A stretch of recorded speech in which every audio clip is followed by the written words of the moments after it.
It was 1938.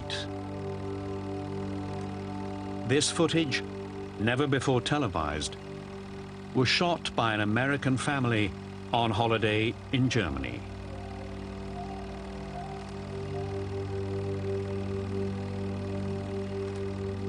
Their home movie captured the glory days of Hitler's Third Reich.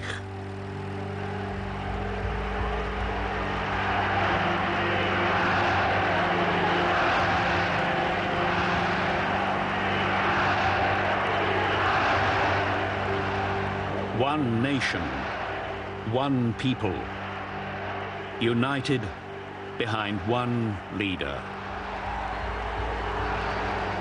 and poised to conquer the world.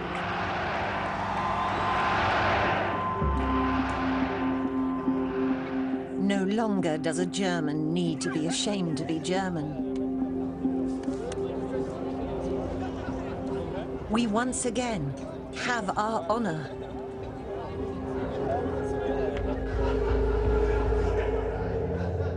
But in the end, the Third Reich would bring every German eternal shame.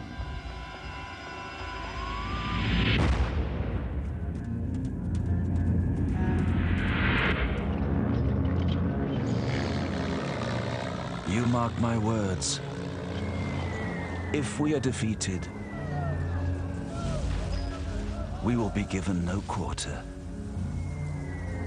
We will be starved to death or butchered. That will be the fate of every German,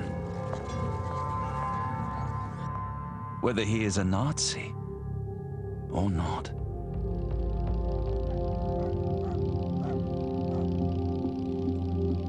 These are their words, their films.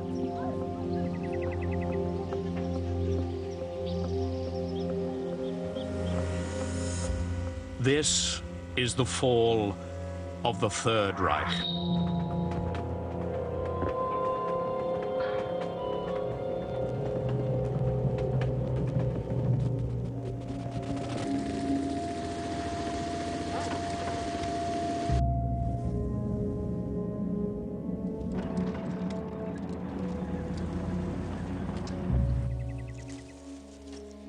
September 1938. For weeks, Germans like Elsa Klamroth and her family had been living under threat of war.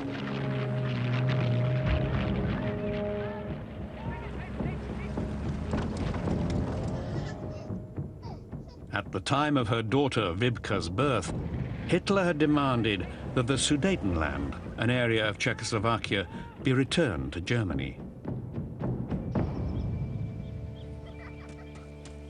Instead of fighting, on the 29th of September, the European powers gave it to him.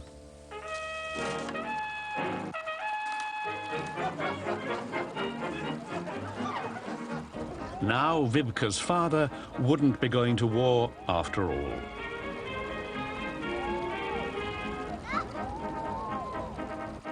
Hitler has won a massive victory without a battle. Faith and admiration of our great Führer have strengthened and deepened, even when I thought that was no longer possible.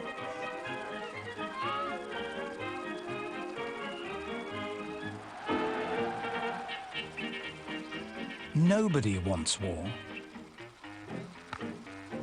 Everyone is doing so well.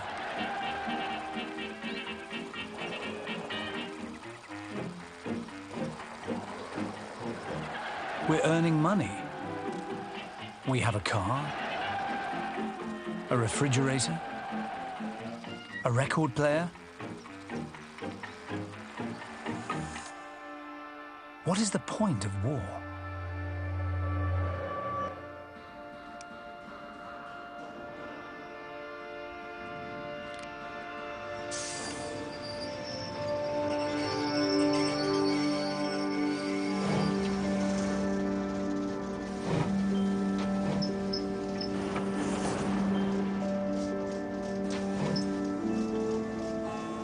you remember Germany in the days before Adolf Hitler?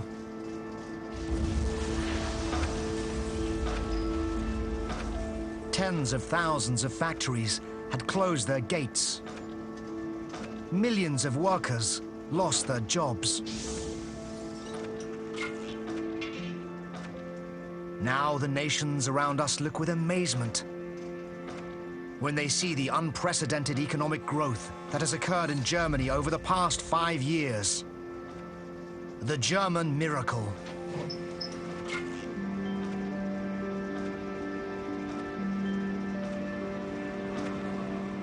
The miracle was being financed in part by land and raw materials stolen from other countries.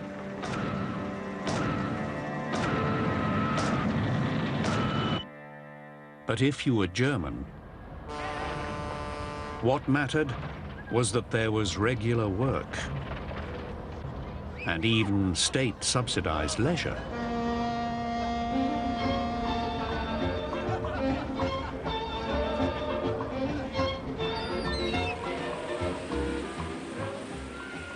It was our first real holiday.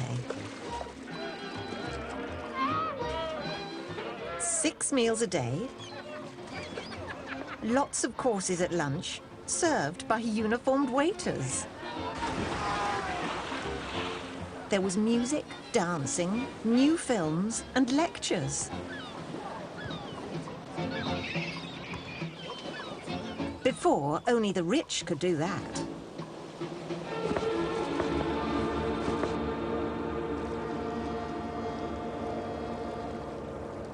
But not everyone experienced the German miracle.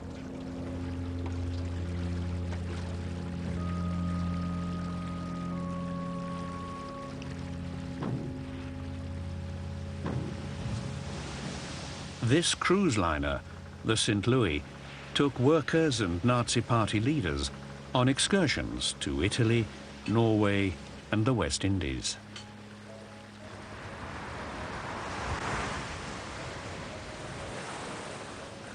But soon the St. Louis would take another group of Germans on a very different kind of voyage.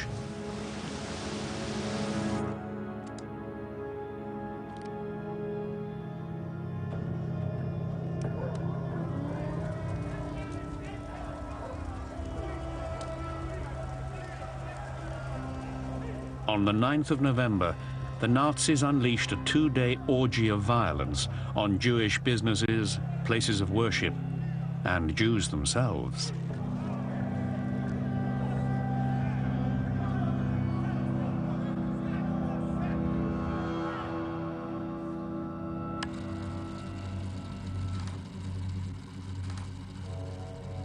This is one of the few films in existence of what came to be known as Kristallnacht, or the Night of Broken Glass. Here in the town of Buell, firemen are seen ignoring the burning synagogue and working instead to save the Aryan homes and businesses next door. Meanwhile, the residents of Buell stand and watch.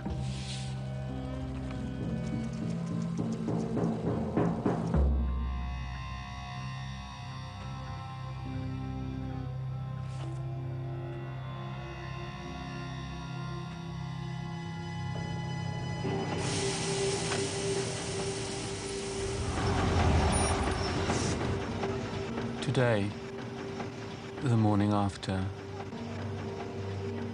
I watched my fellow passengers on the train.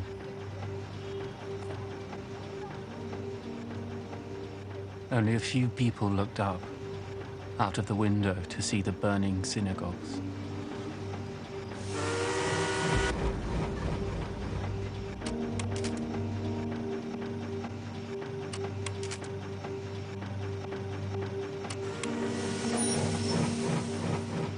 Everyone's expression seems somehow to be asking forgiveness.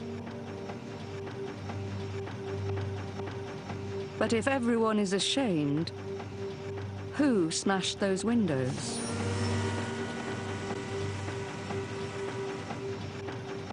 If you were Jewish, It was now becoming clear that your neighbors would either ignore or applaud your destruction.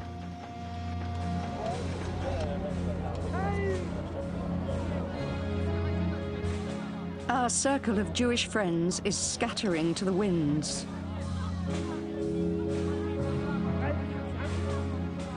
Next week, the Hirschbergs are leaving for England. The week after that, the Weissmans for America.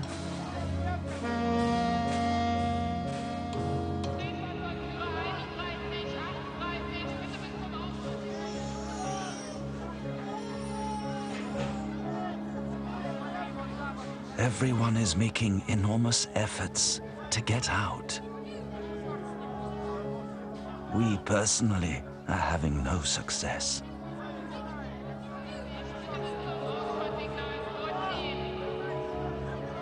From the American consulate in Berlin, we received waiting list registration number 56,429.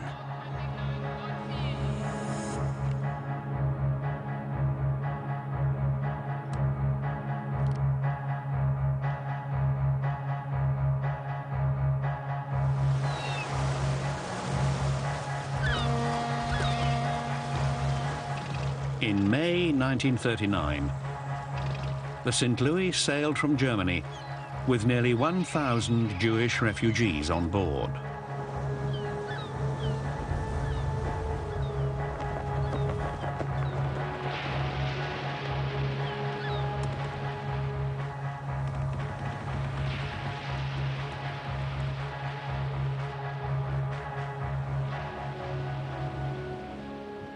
Three weeks later, they were turned away by Cuba, the United States, and Canada.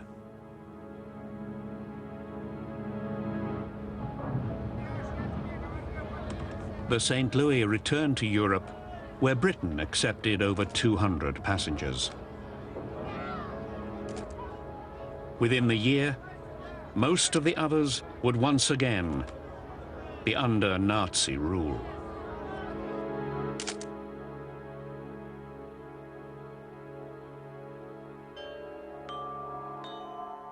Bitte komm doch schnell, so schreib ich täglich, denn das Leben, Annabelle, ist nur mit dir erträglich. The 20th of April, 1939, Berlin. It was Hitler's 50th birthday. Jeden Tag 10, wo ich träumen kann, heute endlich kommst du.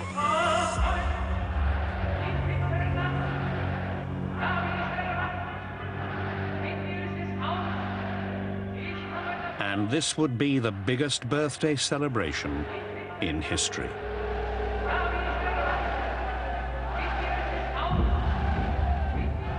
The scale of the spectacle was rivaled only by the passion of the Führer's followers.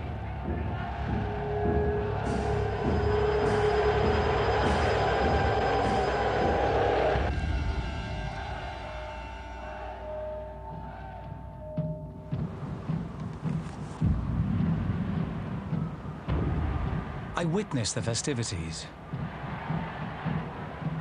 I heard the clamor. Saw the enraptured faces of the women. Through it all, this moronic roar of Heil. Hysterical females. Adolescents in a trance. An entire people in the spiritual state of whirling dervishes. These people are insane.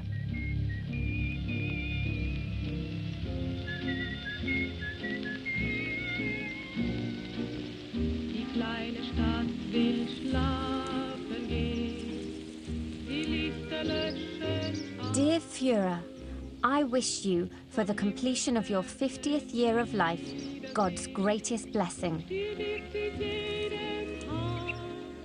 I have never been among those who write letters, but now the constant thought, I should be the Führer's wife.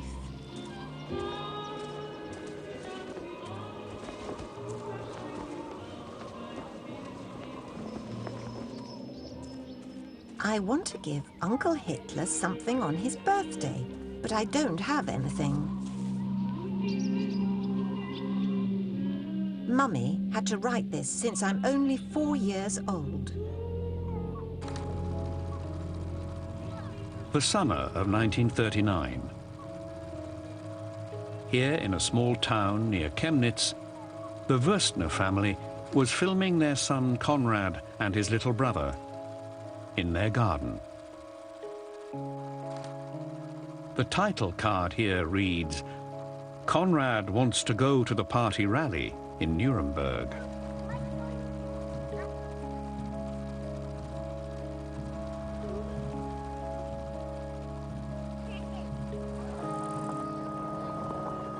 "300 miles away, this Hitler Youth Troop was filming their cycling trip to the Polish border. It's likely that they too were looking forward to the annual party rally. But within days of this trip, Hitler cancelled the rally. This year's theme would have been Rally of Peace. Instead, Germany would wage war directly across this border.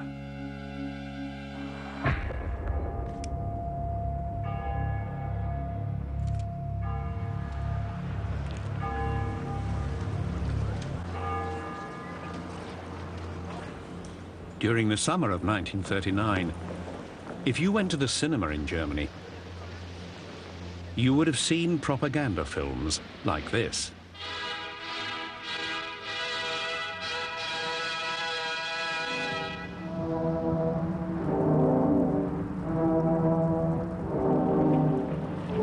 Noch schlimmer tobte der polnische Terror gegen die wehrlosen Volksdeutschen wie das Versailler Diktat.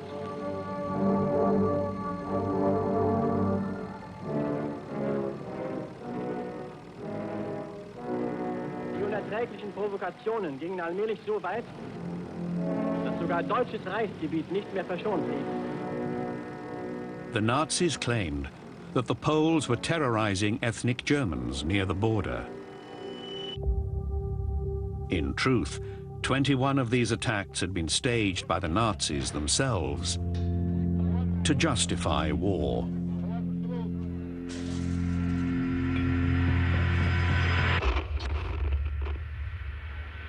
We interrupt this broadcast.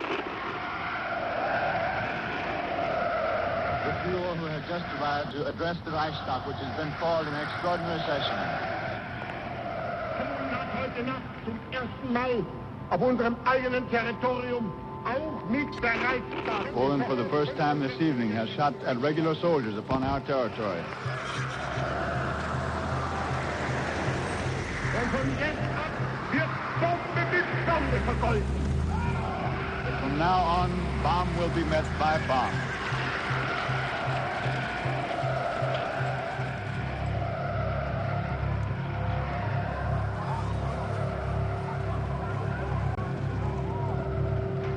If you were German, you knew that this finally meant war with England and France.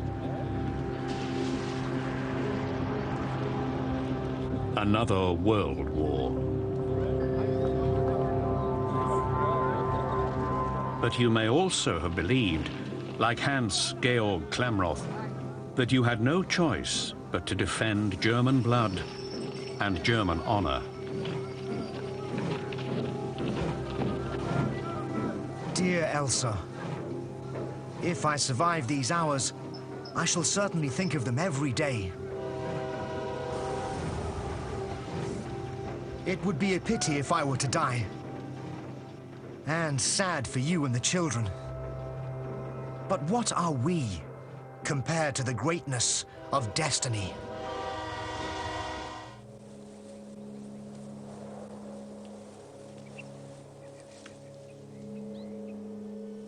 The 4th of September, 1939.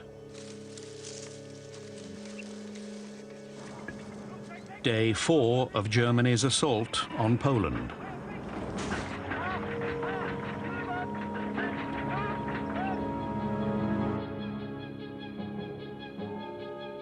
But that morning, across Germany, people awoke to an enemy threat in their own backyards.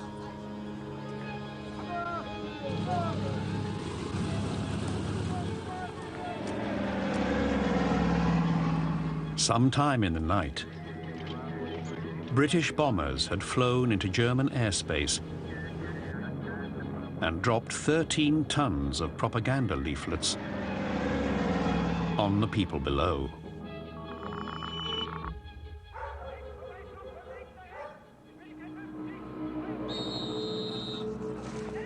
Warning, from England to the German people.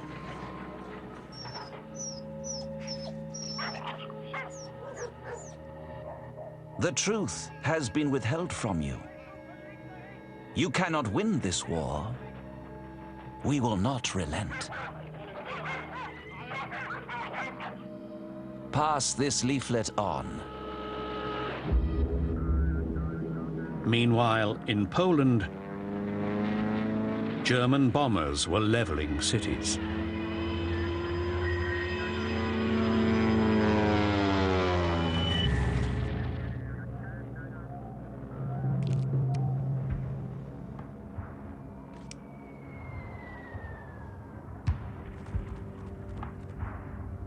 Warsaw, September 1939.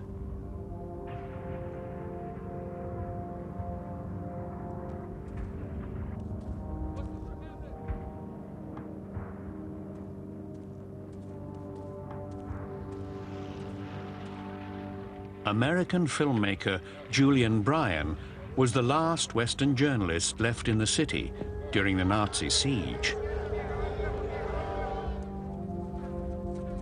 He would later smuggle this film out of the country.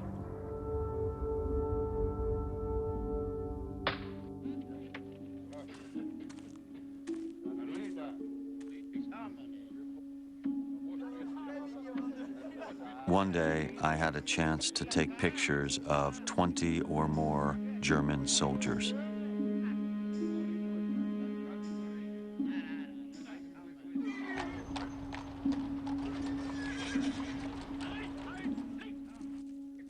I asked them why they were inflicting such terrible tortures upon the Polish people.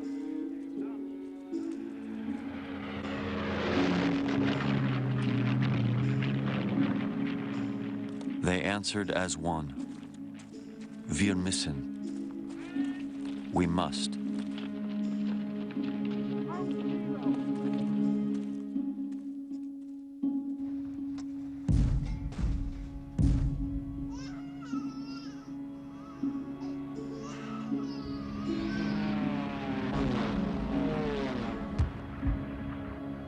The German onslaught lasted for 28 days before Warsaw finally surrendered.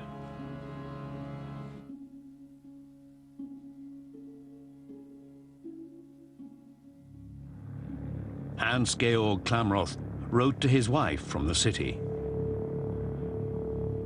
Shocking destruction of the city.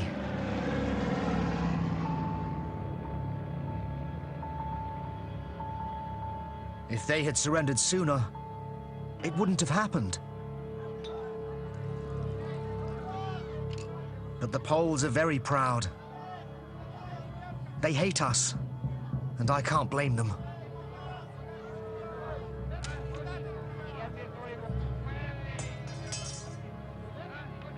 At any rate, we're grateful that the war hasn't come to our country, and I hope it never will.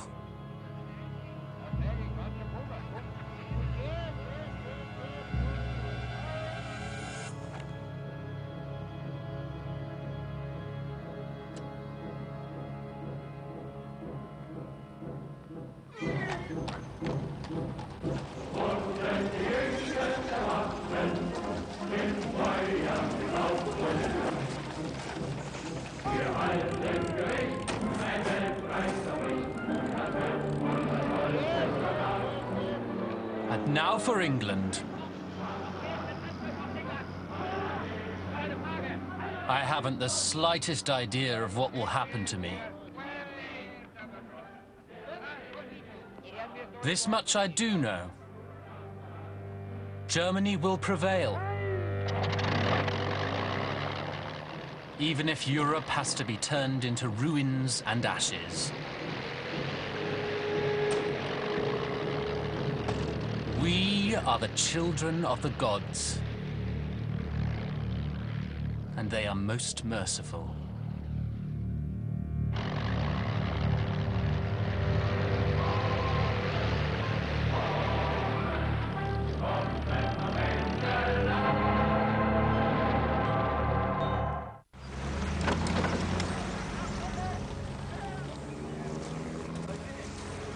June 1940.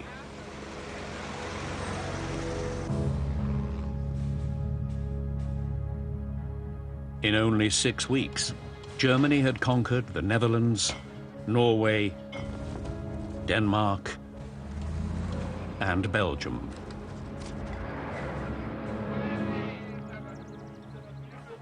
Dear Maddie, it is wonderful what our soldiers are achieving.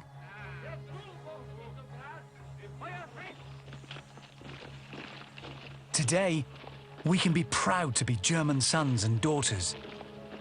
Love, Karl.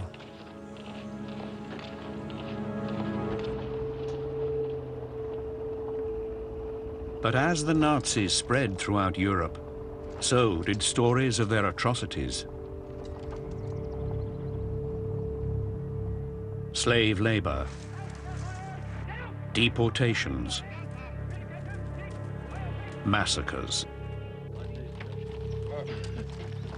It was reported that storks migrating from Holland to South Africa had messages taped to their legs reading, "Help us, the Nazis are killing us all."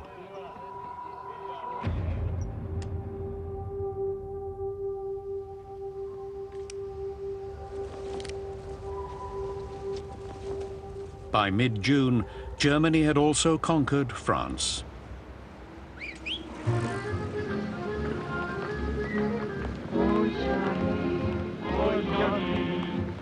Die erste Reise war angenehm, die zweite Reise war unbequem, die dritte Reise, die war gesund, die vierte Reise kamen sie alle auf den Hund. Oh, Across Europe, German troops like these enjoyed the spoils of victory.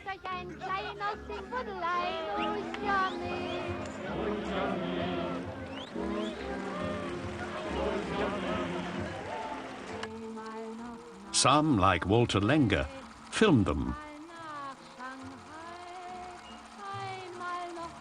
Others, like Karl Fuchs, wrote home about them. Dear Mother, I've seen quite a bit of France so far.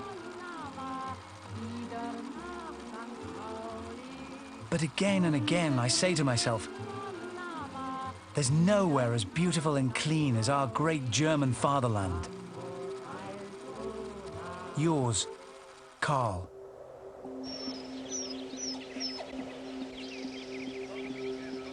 From the occupied countries, German troops sent home wine, cheese, paintings, and jewelry.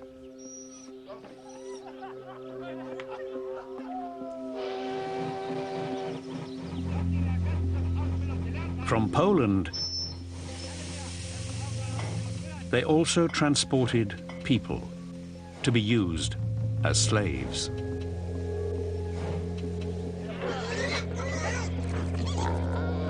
Germans, the Pole must never be your comrade. He is inferior to each German, on his farm or in his factory. Be just, but never forget that you are a member of the master race. Wenn der Sonne mit der Bräune und die Bräune mit dem Doni einen Kudel macht. Is it possible that you can get used to war?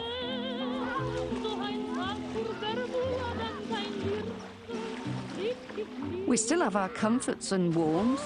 We have enough to eat. And occasionally we even have hot water.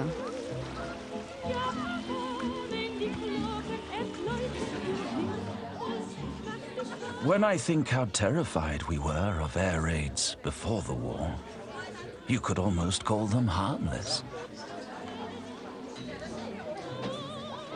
War is not so bad if it goes on like this.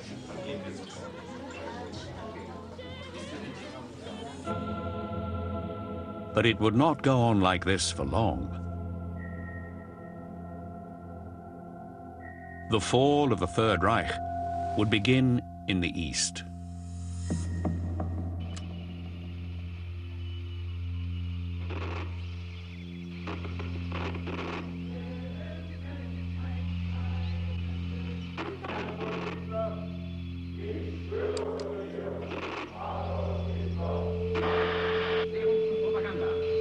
By chance, my husband turns the radio on this morning. We are at war with Russia.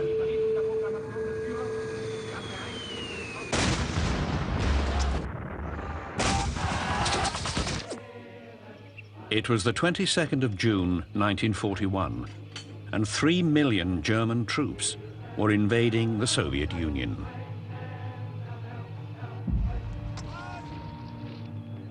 It's the 7th conflict in 1.5 years. Poland, Norway, Holland, Belgium, France, Africa, Yugoslavia, Greece.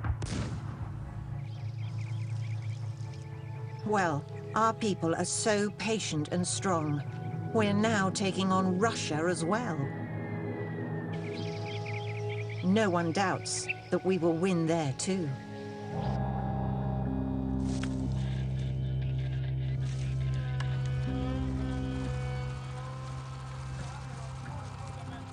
Wilhelm Bleitner filmed this footage of his unit, the 29th Infantry Division, on the march towards the Soviet city of Stalingrad.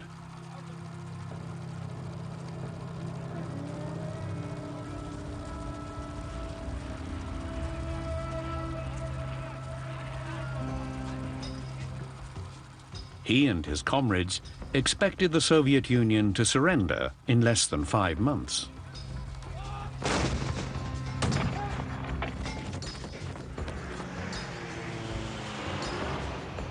Dearly beloved Maddie, today was a day of pride for us all.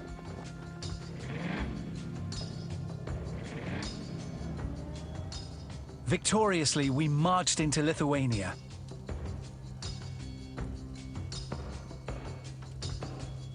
Yesterday, I knocked off a Russian tank. If I get in another attack, I'll receive my first battle stripes. War is half as bad as it sounds. And one thing is plain as day. All of us believe in an early victory. Yours, Carl.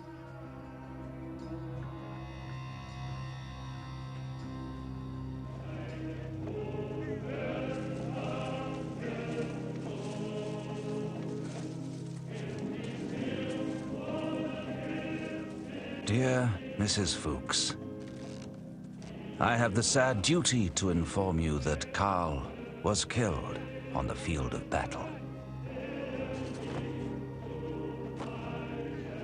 I hope it will be a small consolation for you when I tell you that he gave his life so that our fatherland may live. Lieutenant Reinhardt, Company Commander. Karl Fuchs died knowing only the glory of the Third Reich, not what would follow.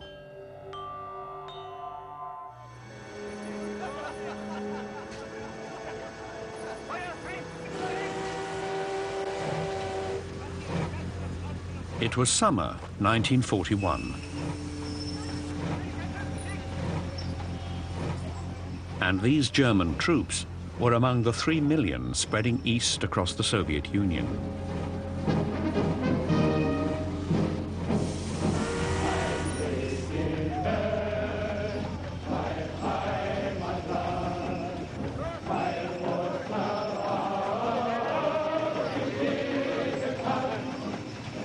In letters home and on film, they documented triumph after triumph. Our destiny is pushing us.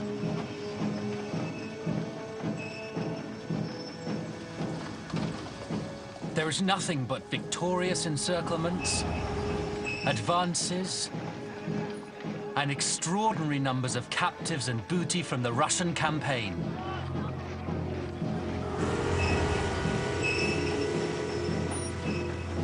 Our victory is never in doubt. Some of the men who brought their cameras also documented another side to the conflict.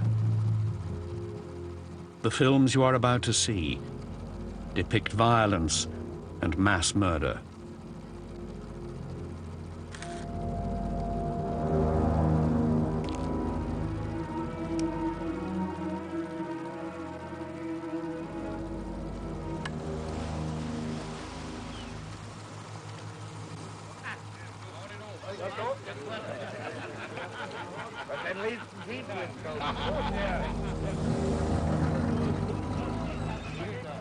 This home movie shows Germans stationed in the East enjoying their time on leave.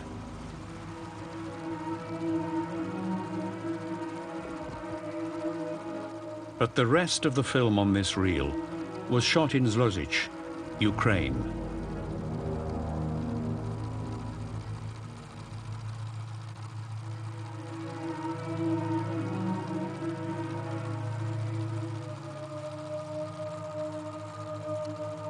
Here, those same Germans oversaw the extermination of 3,000 to 4,000 Jews.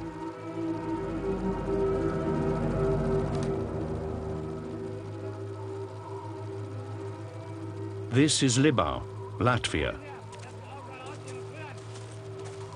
An off-duty German naval officer stationed nearby filmed these Jews being led to a trench outside the town.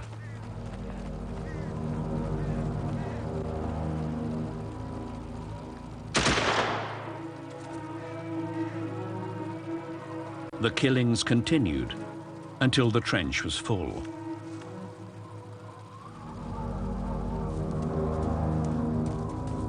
And then another trench was dug.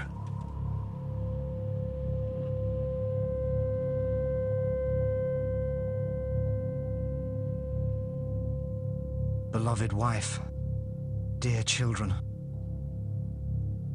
you needn't worry that we are living badly here. We have to eat and drink well because of the nature of our work.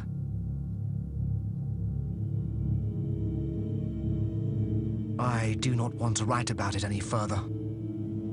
It would only make your heart heavy, needlessly.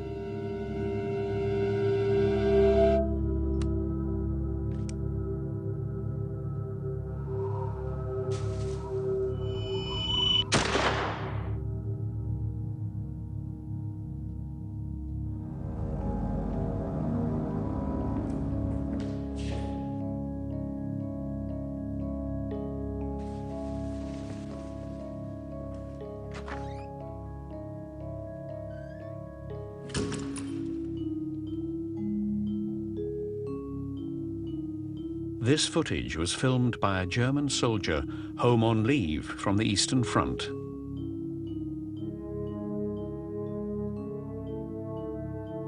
Men who had served there rarely talked to their families about what they had seen and done in the East. Willi Ries, a 21-year-old soldier, wrote this when he returned to Germany. Marched into Russia, murdered the Jews, strangled the women, killed the children. Everyone knows what we bring.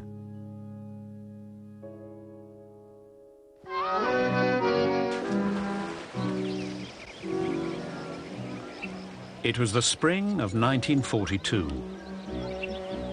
And for some Germans, life during wartime was not very different from life before.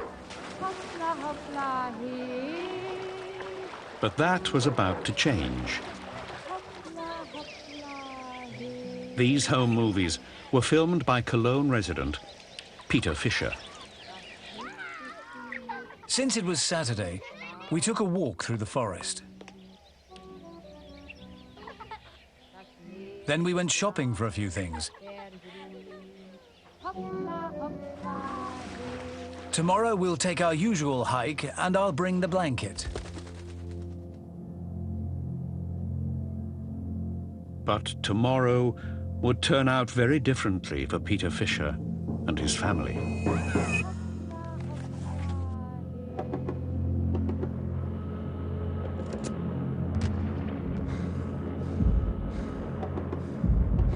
Above, in front, behind, hell has broken loose.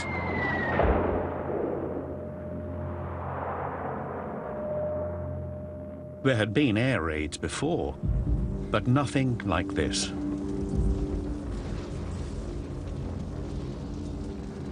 From his bedroom window, Peter Fischer filmed 1,000 British bombers laying siege to Cologne.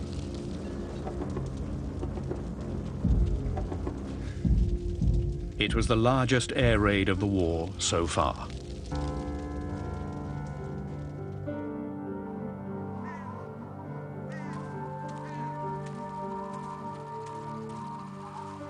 The next day, Fischer had to conceal his camera as he filmed the devastation of his city. Documenting scenes like this was banned by the Nazi authorities.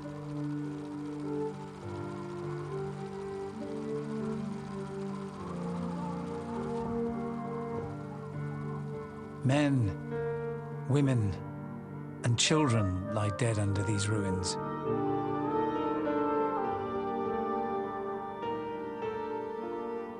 The first of them are now being recovered and laid out on the pavements.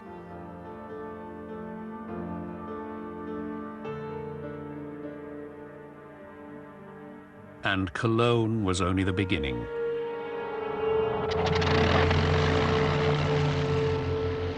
By now, the United States had joined Britain in the war against Germany. Days later, the Allies followed the Cologne air raid with another run.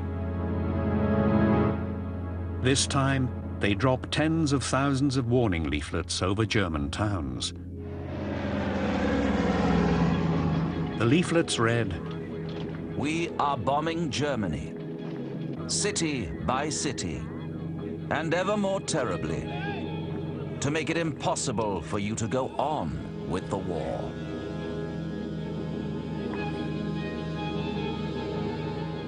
Let the Nazis drag you down to disaster with them, if you will. That is for you to decide. We are coming by day and by night.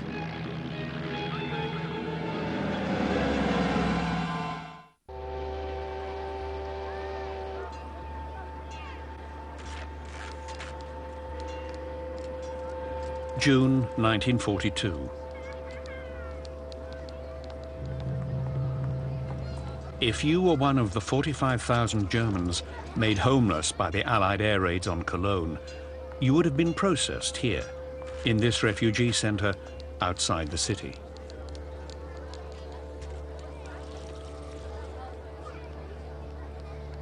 You'd be given food, medical treatment, and a shower.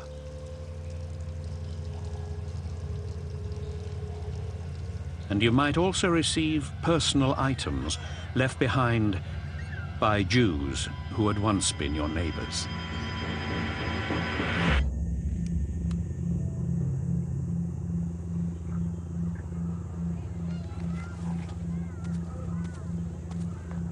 In the same week that the Nazis were looking after the people in this refugee camp, the world first learned about other German camps in Eastern Europe.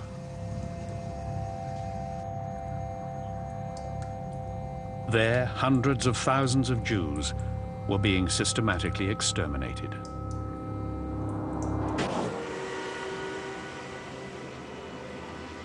My mother saw the Jews transported from the station.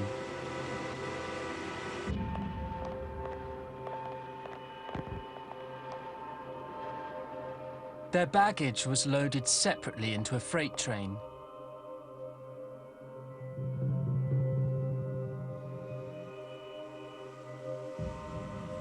But when the train with the people left, the freight car with the baggage stayed there.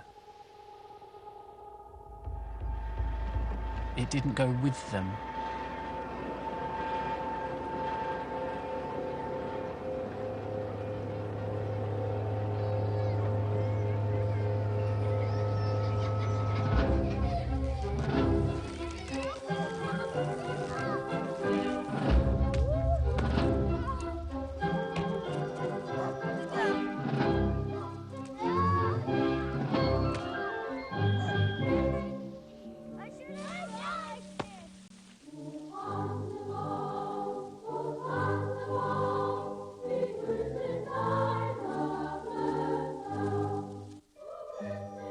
It was December 1942.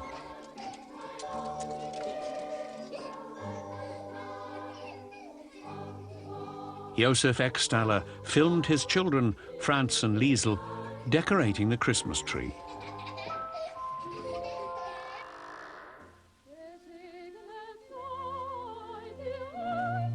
But this year, Christmas came with sacrifice.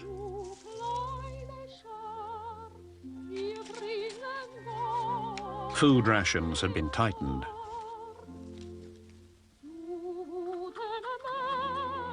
Butter, meat, sugar and coffee were replaced with imitation foods, some made with potato meal or wood pulp.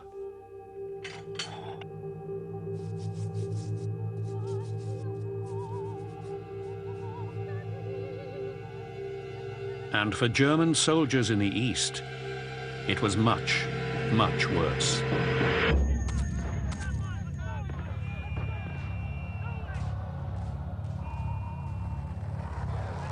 All the horses have been eaten.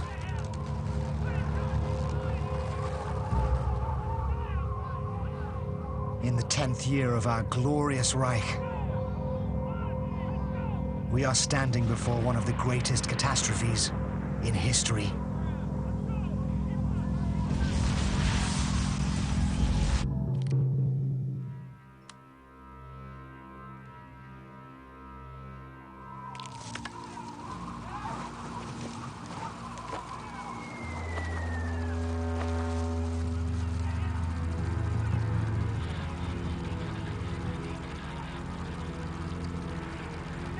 For 6 months, German troops had been fighting the Red Army for control of the Soviet city of Stalingrad.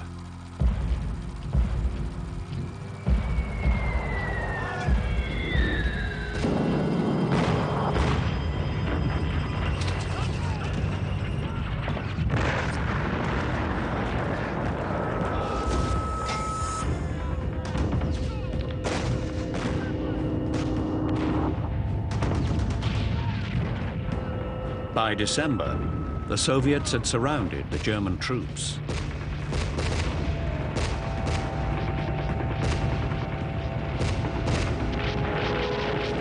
And severed their supply lines.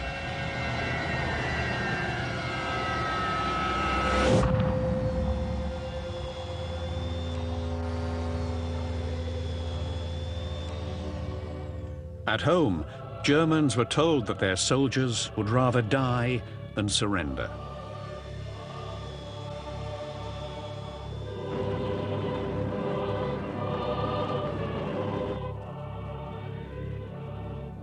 At the moment, heroic battles are taking place near Stalingrad.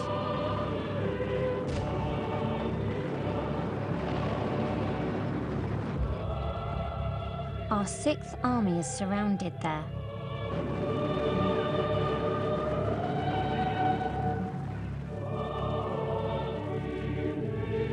Will they have time to shoot themselves at the last moment?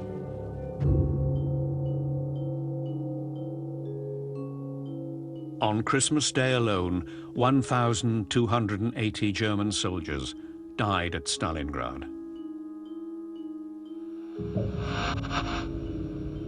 5 weeks later, Germans heard this broadcast. Der Kampf um Stalingrad ist zu Ende. Ihrem Fahneneid getreu ist die 6. Armee der Übermacht des Feindes und der Ungunst der Verhältnisse erlegen.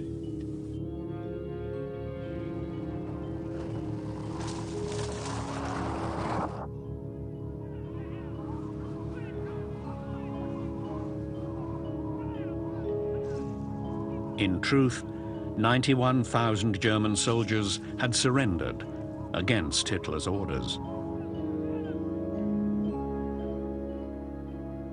86,000 of these men would die, and the remainder would not return to Germany until 1955.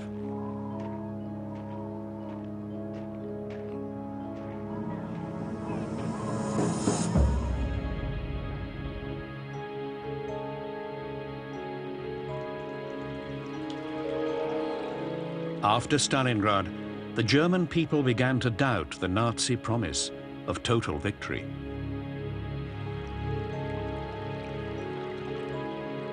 But as yet, only a few suspected their true fate: total defeat.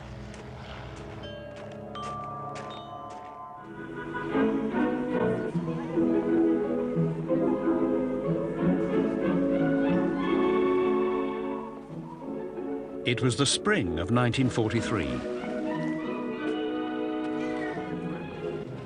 This propaganda film series was produced to celebrate the Third Reich at the height of its dominance over Europe.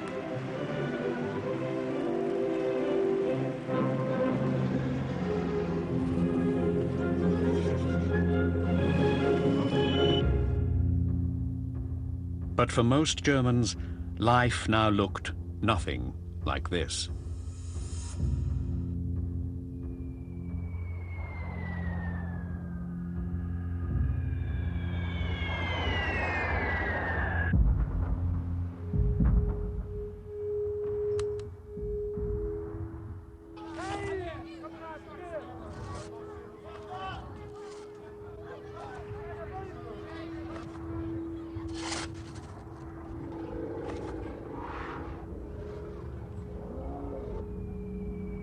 The Berlin Zoo was only one of the city's bombing casualties.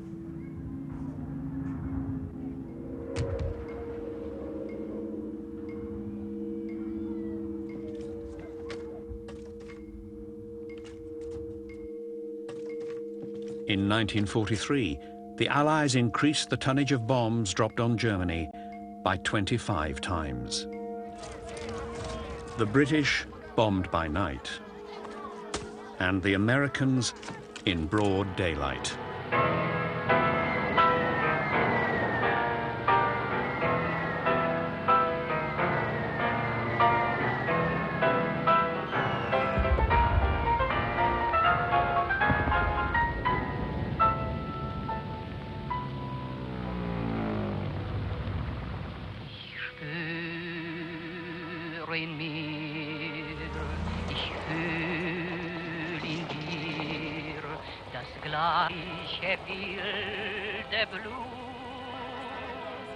Sirens, anti-aircraft guns, long lists of the fallen,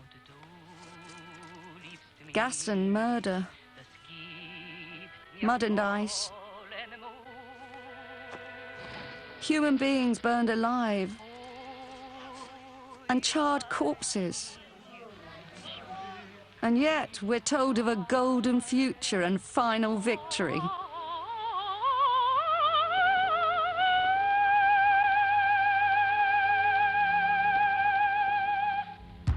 Most Germans now realized that no matter what the Nazis promised, they were going to lose the war.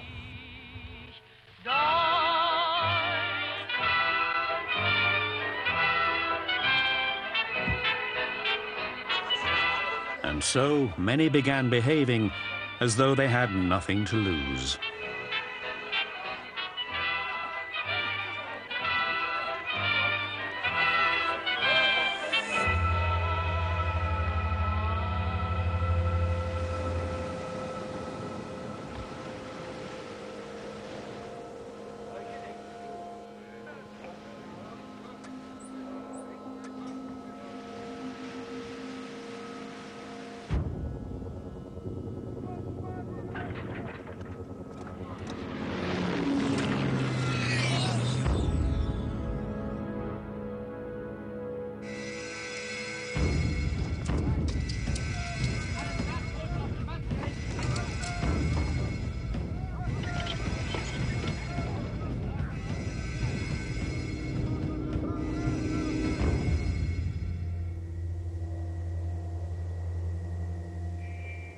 It's impossible. There can't be that many ships in the world.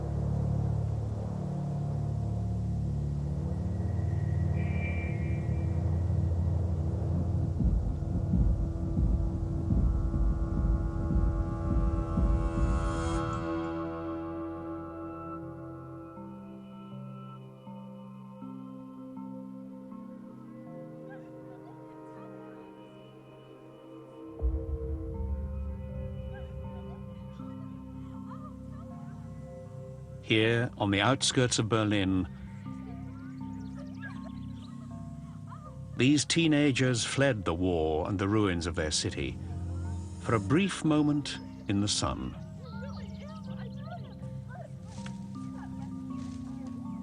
"600 miles away, the largest invasion in history was underway.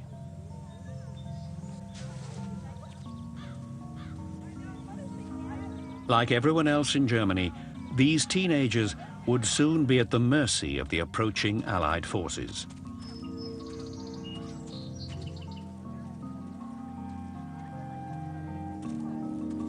And they were about to find out that not all Germany's enemies would be merciful.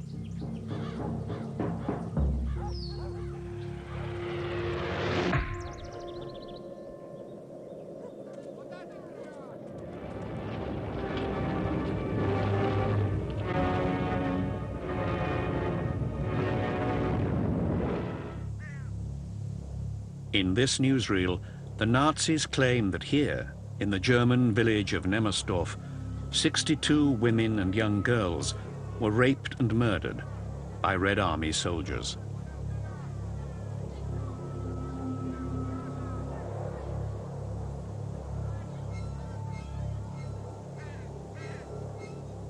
If you were German, you now knew what to expect if the Red Army reached your doorstep first.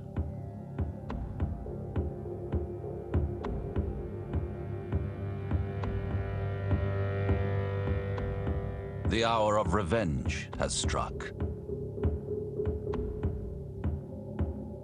Do not count days, do not count miles. Count only the number of Germans you have killed. Kill the German. This is the cry of your Russian earth. Kill the German.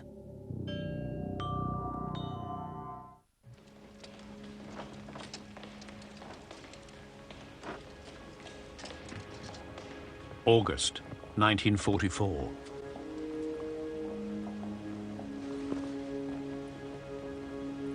This is Hans-Georg Klamroth.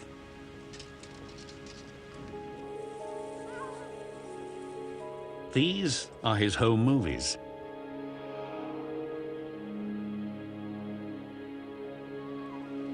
He was an officer, a husband, and a father. And for 10 years, Klamroth was also a loyal Nazi. But as the war dragged on, he became convinced that Hitler was leading Germany to its doom. Hans-Georg Klamroth. And so, in the summer of 1944, when he learned of a plot to assassinate the Führer, he told no one. Haben Sie dem Führer den Eid geleistet? Jawohl. Ja. Als Parteinosse und als Soldat? Jawohl. Ist Ihnen klar, dass nichts weiter tun Verrat war?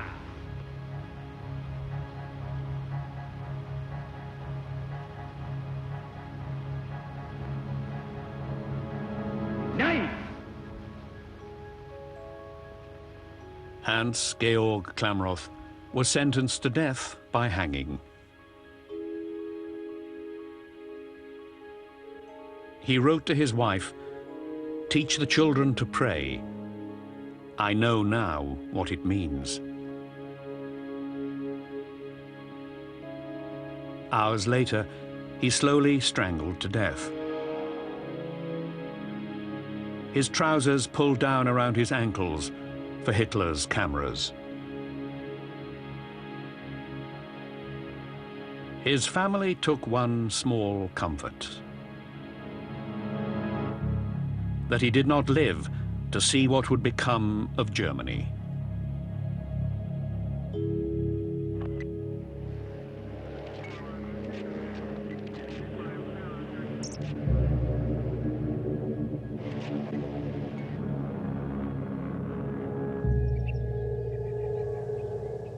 By the early autumn of 1944, the Allies were closing in on Germany.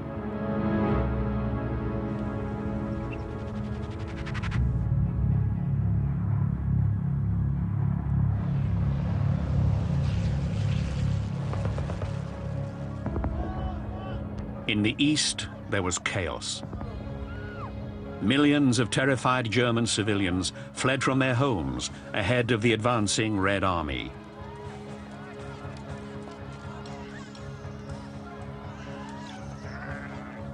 We took as many of our belongings as possible and found our way out of town amidst a headless mass of fleeing people.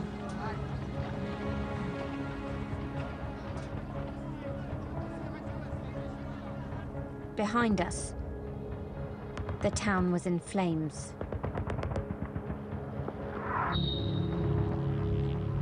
Evacuation plans for German civilians were inadequate at best.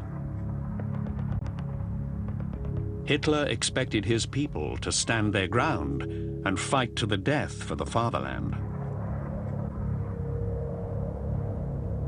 The country's last line of defense would be little boys and old men.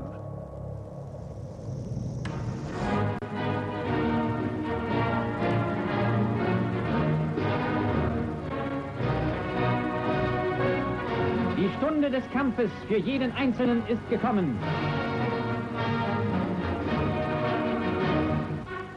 In ganz Deutschland finden sich die Männer zwischen 16 und 60 Jahren auf den freiwilligen Meldestellen ein.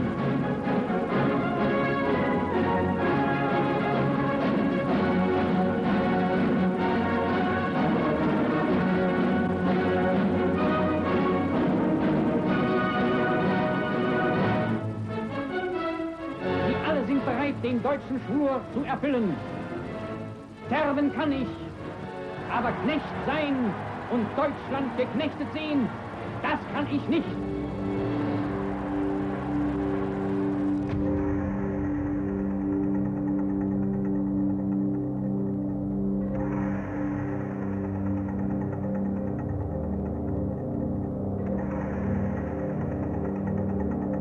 The recruitment age would soon be lowered to 13.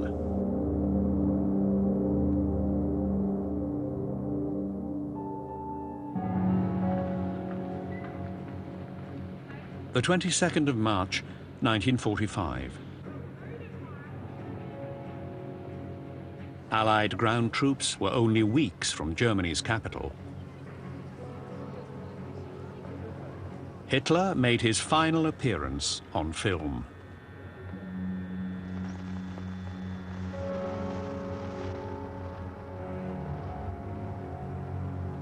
The radio announced that Hitler had come out of his safe bomb-proof bunker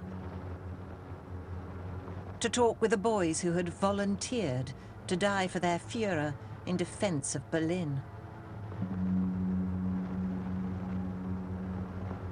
What a cruel lie. These boys had no choice. Boys who are found hiding are hanged as traitors, as a warning to the others.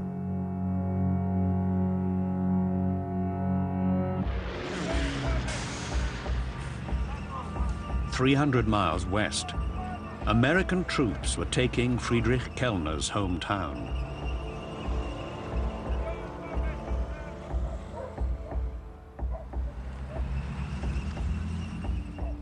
For the first time, we behold Americans. Their soldiers are outstandingly equipped and remarkably well fed.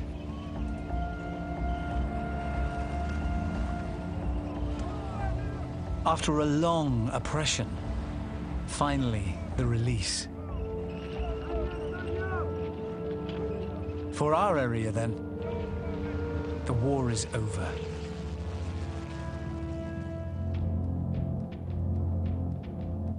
But not all Germans were resigned to their defeat.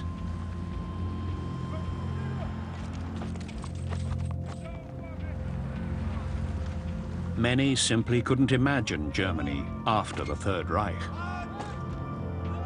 Mass suicide occurred across the country on a scale never before seen in Western Europe.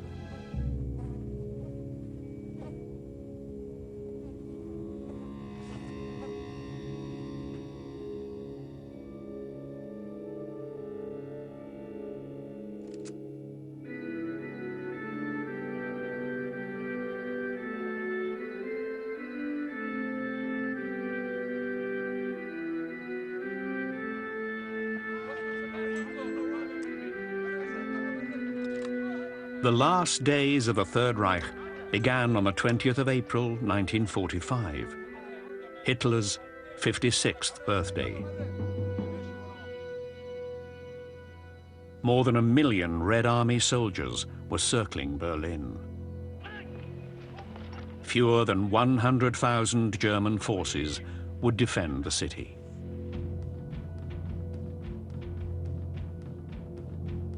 Beyond question, Berlin is in danger. We're cut off from the world, at the mercy of the oncoming catastrophe. And we're afraid.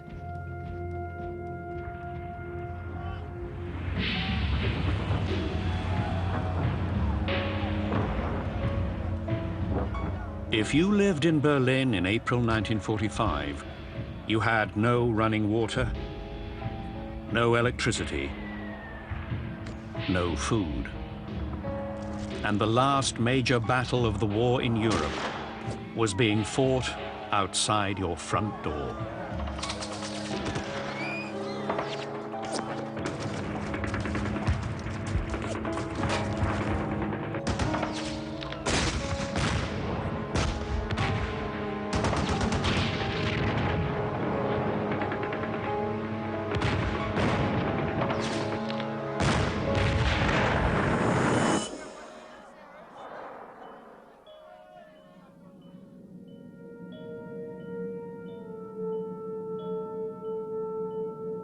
And then, suddenly, the shooting and bombing stopped.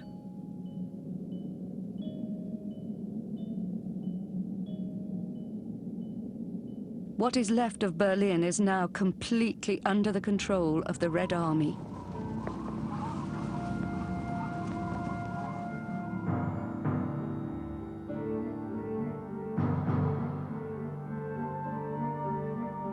On the 2nd of May, Berlin surrendered and the Soviet occupation began.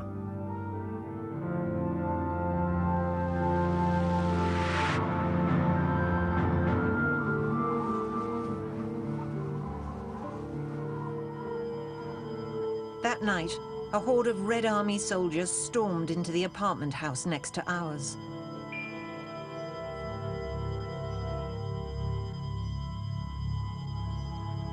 Then we heard women screaming for help.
The war is over.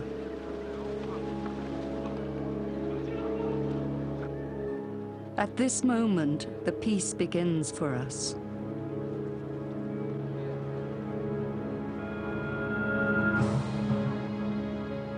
But first, all of Germany's citizens, perpetrators, victims, and bystanders alike, would be confronted with the crimes of the Third Reich.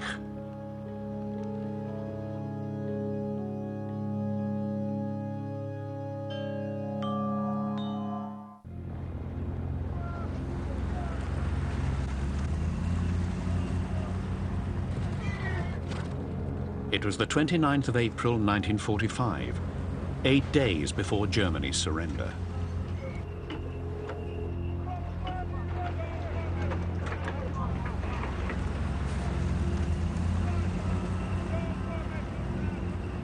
Shortly after 9:30 a.m., the 45th Infantry Division of the United States Army filmed their arrival at the town of Dachau.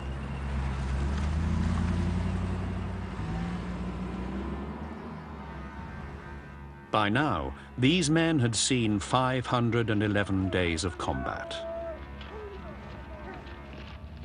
But what they were about to witness was beyond description.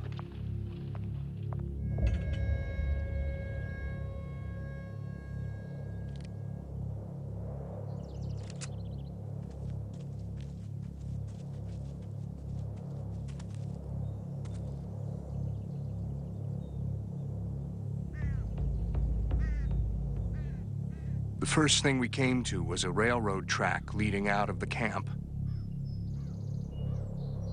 with a lot of open boxcars on it. As we crossed the track, the most horrible sight I have ever seen.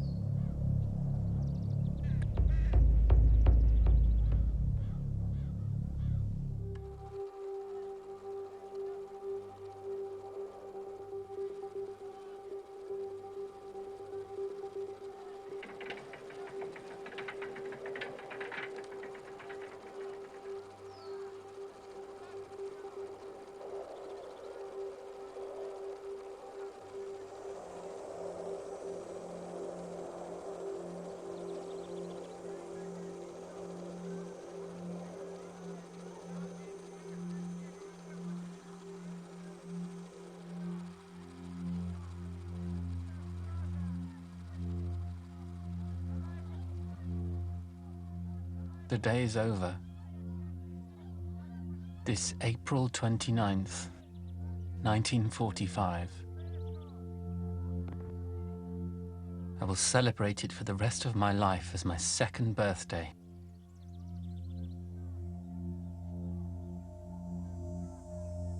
As the day that gifted me life anew.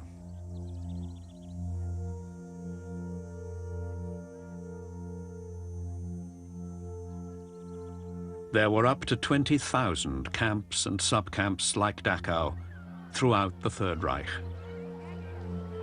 In towns like Ohrdruf, Flossenbürg and Weimar, German men, women and children had lived and worked, sometimes right next door.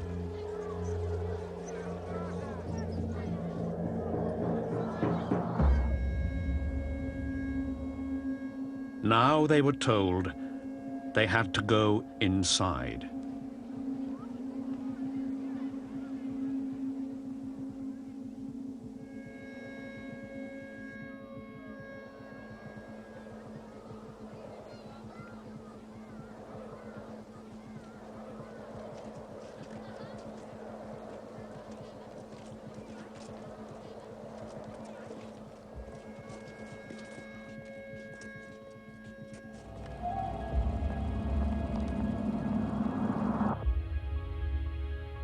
They are liars, and guilty is sin.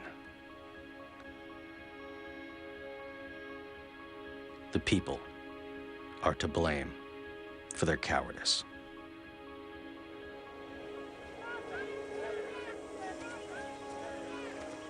Across Germany, the Allies forced local Nazi party members to bury the dead.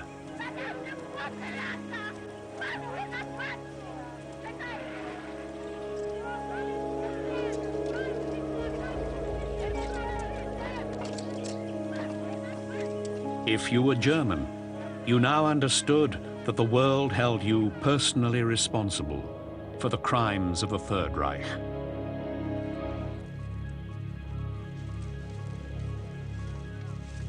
They accuse all of us, without exception, of being fully responsible. But we hated the regime from the very beginning. Now, our longed-for deliverance means only that we are despised and hated.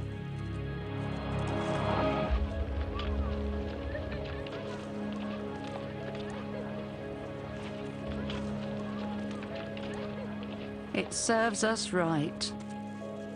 Nobody can escape this collective guilt.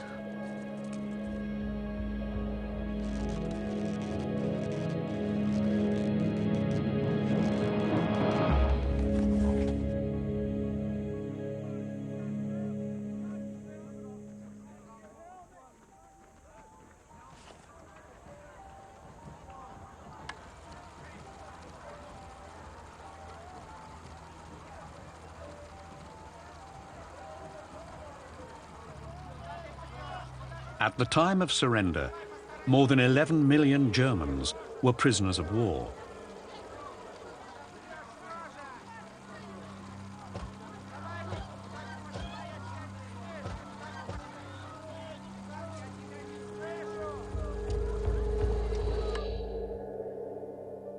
At least 1 million would die in captivity from hunger, exposure, and neglect.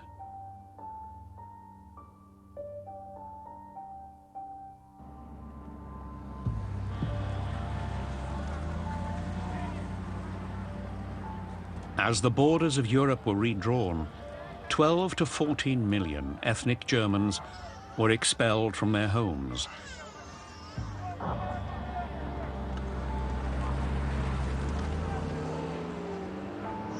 It was the largest movement of any single ethnic population in modern history.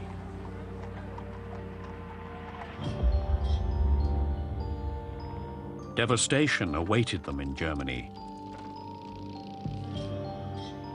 Nowhere to live and little to eat.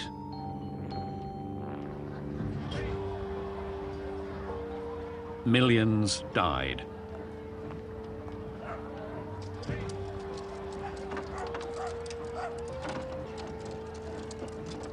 And those who survived would live on near-starvation rations for 3 more years.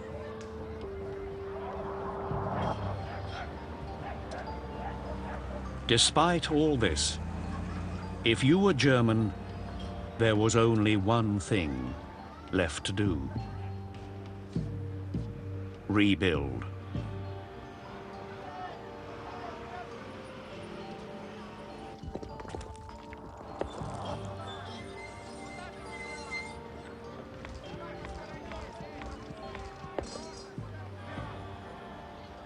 All I know is that we Germans are finished.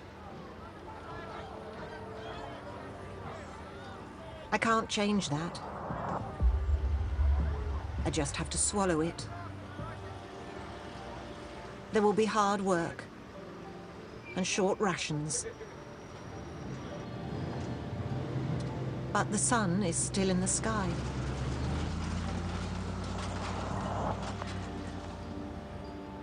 One thing's for sure. My life has certainly been full. All too full.